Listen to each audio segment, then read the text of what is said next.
For USCFootball.com, I'm Keely Eure here with Dan Weber for instant analysis of USC's 5th Holiday Bowl practice. Now, it was a busy day for USC today. The practice was actually second in the doubleheader. Of course, it's the early signing day, so Clay Helton had his media conference and then actually flew to San Diego because the Holiday Bowl actually had a coaches conference today of all days, so he actually wasn't at practice today. So it was kind of a low-key practice. It was a defensive day. We got to talk to defensive players and coaches, but it kind of modeled the hecticness of the day where they were kind of just going through the motions and getting this day done with. Yeah, a little bit. Like if you want to make it a doubleheader, like baseball, sure. It's as if you got beat 18-0 in the opening game, and now you're coming back for the nightcap. And the team that won, they're going through the motions. The team that got rocked, they're kind of going, maybe we can get this over in 7 innings or something like that. So this was not like you wouldn't want to take a video of probably today's practice and say, man, this is how USC does it. This was, I thought yesterday, I think we used, the term upbeat. I thought yesterday was really upbeat and let's go and the, full pads and all that. I think today would be laid back would be, I think, the way you describe their approach to practice. And we're kind of kidding ourselves and saying, I wonder who's going to take over after they finish calisthenics, who grabs the whistle and is in charge. And of course they started out with punting, so John Baxter got the early jump. We didn't get to see anything else after that, but that was a day. You have to have a practice after yesterday, but that's kind of what it was. After yesterday's practice, this was the next practice. Yeah. Always quick with the analogies, but the baseball, I think, works there. But it was, like I said, it was a defensive day. We got to talk to defensive players and coaches. And the guy that everyone wanted to talk to was defensive coordinator Clancy Pendergast, especially after Mike Bohn's statement of support for Clay Helton. He mentioned the phrase tough decisions, so people looked towards Clancy Pendergast and John Baxter. But what do you have to say about his job security? See, I didn't get into that part of it. I got there when he was talking about how different Iowa is from anybody else in the Pac-12, and the fact that Stanford maybe used to be that way, the pro style. Washington might have been still the closest, but he said we really don't play anybody that looks like they do with a couple of tight ends maybe, or 2 running backs. Just the different formations that you used to see a lot with USC, but you haven't seen in a good while. I think Greg Burns was the one that maybe talked most about kind of how you approach this and job security, and says, hey, we're assistant coaches. We come in every day, we coach until somebody tells us not to. And he said nobody's told us not to. We're focusing on the next game, and basically you don't think about those thoughts. I think that's kind of where Clancy was going. It's like you got a game to think about. Yep. You're coming in here every day and coaching them up and watching film and doing all the things you do, and you just wait and see what happens. I mean, I think there are let's face it, people had Clancy fired last year. True. So I would think and their performance actually is worse this year. So it's probably a tough haul for some of the defensive coaches, and I think people are pretty pleased with some of the new guys with Coach Chad and Greg Burns. So I don't know where that goes, but nobody's really addressing that now. I mean, certainly Clay is not, and so I don't think any of the assistants are gonna talk about it, and I don't blame them. Yeah, neither do I. It seems like based on the way Clay Helton was treating it, if those dominoes will fall, it'll happen after the bowl game, which makes sense after what happened with the first Holiday Bowl with Clay Helton. But as far as Iowa goes, the phrase that you hear, the word that you hear when you talk to players and coaches is physicality, especially that defense is going to have to stop the run.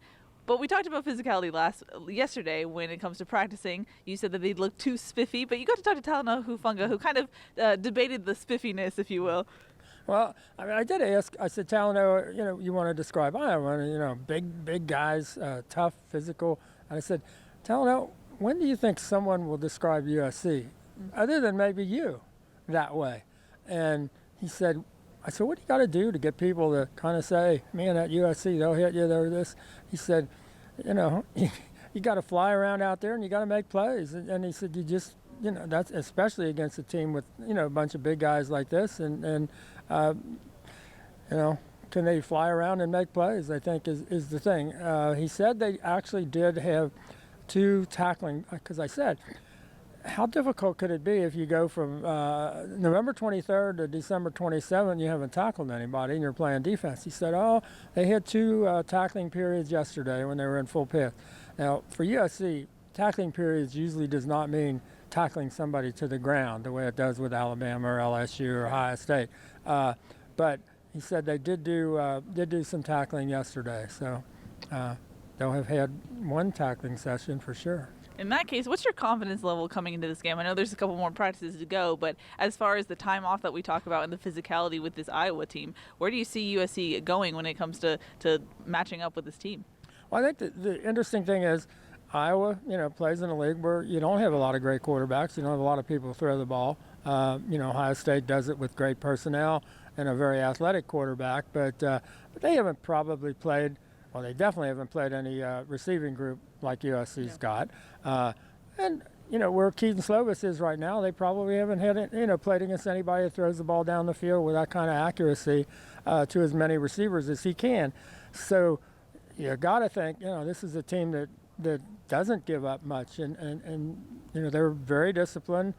They change defenses a lot, so they're going to give him a lot of different looks. I think they think that's one of the advantages they've got is their ability to. I think they kind of line up in a 4-2-5, and with the ability to kind of jump into a lot of different looks.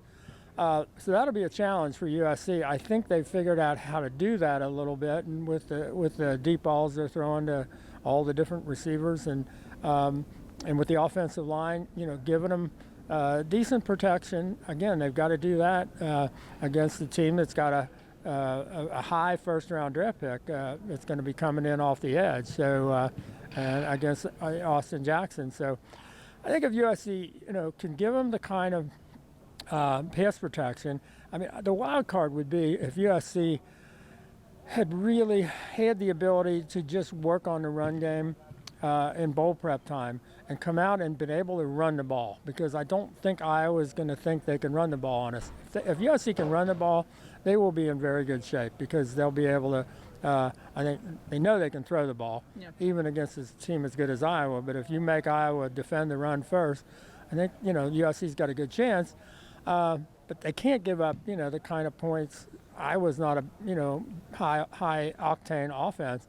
And you can't give up 35 points like you did against UCLA, for example. You just, or a lot of these teams that they've been playing where they've been able to beat them at the end and, and outscore them and make a play here and, have Michael Pittman do this or somebody do that.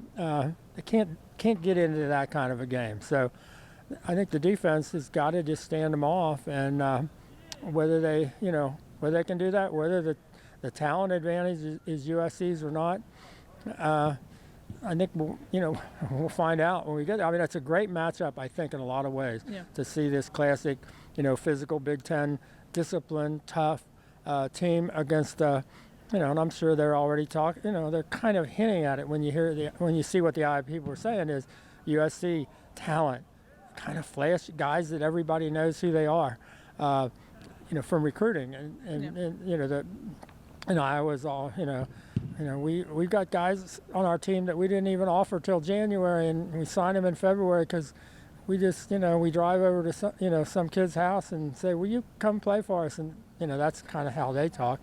And they said, USC doesn't have to do that. USC, well, after this year, I'm not sure. We'll get into your national or early signing day thoughts in a bit. I'm not sure if that's an accurate Iowa impression. I don't want to offend the people of Iowa. But as far as injuries go, it was interesting talking to Palaie Naotote today. He kind of hinted that he wasn't 100%. He said he's getting close to 100%. We asked, well, what's the bigger injury or what was the bigger issue that held you up during the season, the knee or the ankle? And he wouldn't get into specifics, but he said that it's just football. He got banged up and he's trying to get back to health. So he said even the coaches will have to decide whether or not he'll be full go in the bowl game. And then Marquise Stepp seems like to be still gimpy. He actually just walked by with a little bit of a limp, so he's still that question mark. But other than that, pretty much status quo as far as injuries go. But I do know that a lot of people were filtering in and out because of finals, and there's also sickness going around the team. So the head count wasn't exactly accurate today, just because there's a lot of loose ends being tied up around this time.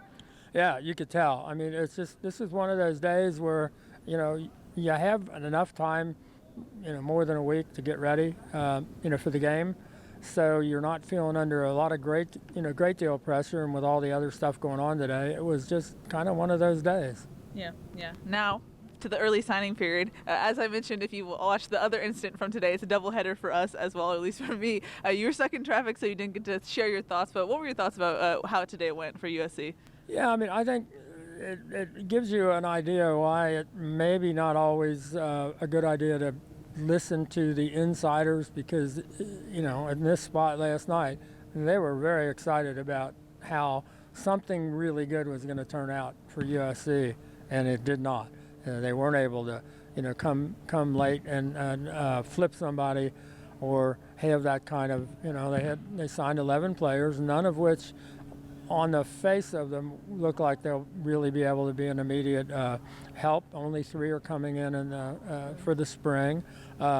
So, they signed a lot of, big rangy guys. Sometimes that's not a bad idea. I don't know if that's a good idea in a year where you're going to have a small signing class to begin with. You would think that doesn't give you a reason to say, well, we're going to concentrate on 3-star. I would think, if you're going to have a small signing class, which is the case this year, you really focus on signing 4 and 5 stars. I mean, you just try to, you maybe don't even recruit a lot of 3 stars, because you've got to get some, quality and some impact players. Now, they got a break because they got more of those last year than anybody thought they would, certainly the rankers and probably the USC people. But I think it's, I would think, I said, basically, I think in Ghost Notes, I'm saying something like 2 words jump out at you after you read the entirety of the USC signing day class, and those 2 words are transfer portal. I think they're going to save some scholarships for the transfer portal, and you try to get some seniors, and you look at the whole country and convince them, you can get, start your graduate school at USC, you can get a graduate degree at USC, and we can use you, something like Drew Richmond this year. Yeah. So I think when you look at that class, and all those big guys are not coming in the offensive lineman in the spring, so that's kind of a no way you're going to play in the fall.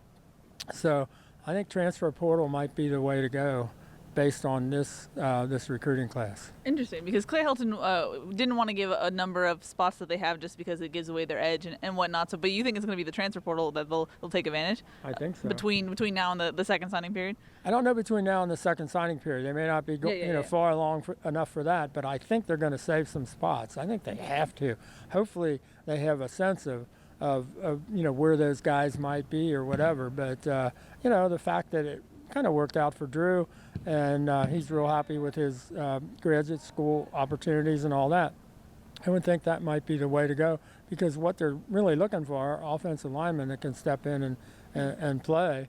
And I think that's those tend to be the guys that are in the transfer portal anyway, that get their degree and are looking to move on. So I think I think the surprising thing to me is you had a year.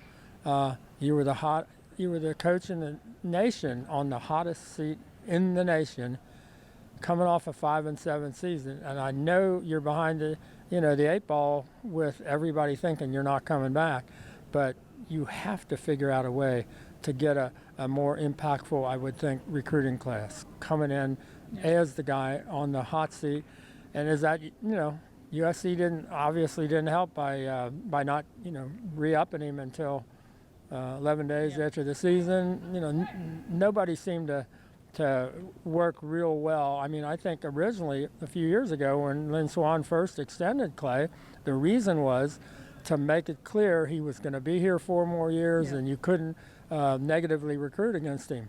But that's all that happened this year for USC, is people negatively recruited against him. And they didn't seem to figure out a way to get around that. And then at the end, they worked their butts off at the very end. My question is, what would have happened if they'd have done that all year long and brought kids in, for earlier visits than they usually do and all that? I don't know how long they're going to be able to say, we really basically get it all our work done at the end of the year. I'm not sure that model works anymore. Yeah. Now, in the grand scheme of things, in terms of recruiting, do you see this as a downward trajectory for USC as a brand? Is this just a coach is continually on the hot seat type of situation? What do you see going forward as far as USC? Because I've seen some people dub Oregon the new USC, if you will, as the hot option on the West Coast. That was Matt Leinart. Well, true, yes. But, I think if Urban Meyer would have been hired at, the day after the UCLA game, I don't think there'd be anything wrong with the USC brand at all. Sure. I mean, I think, if you're going to, would he have been able to flip some people? Probably. So, I think people tend to overstate those kinds of things. I mean, I think the brand is as good as what you do with it, and if you do as well as you can, USC's got the best brand. Yeah. But if you don't, then you're giving it away.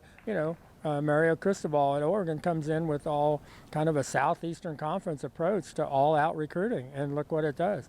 And USC has the approach that they've had for years and years, and it's not an all-out recruiting. It's not an all-out, get after them as quickly as you can and get them all, signed up or committed or whatever. And I don't think that model works anymore. You're going to have to do it the way everybody else is doing it, and I don't think, this year was not an example of how USC had to go about recruiting. Yeah, and it seems like Clay Helton was alluding to that towards the resources and whatnot that he talks about that Bone helped him with in his statement of support, right? I think, but it's great to have a really good graphic design guy that puts out all those pieces. No, I mean I think Ohio State, it's really good. But I think you got to have all your coaches recruiting too. I mean, I don't think you can have any blank spots in your staff. Yeah. And it is harder to recruit here in some ways. If you're going to recruit nationally, it's a longer trip. And if you've got a family and whatever, you're going to give up maybe more time than somebody. And, USC doesn't have a university plane that the coaches can use and all that. They do, borrow private planes and that. But it's been a little more difficult here.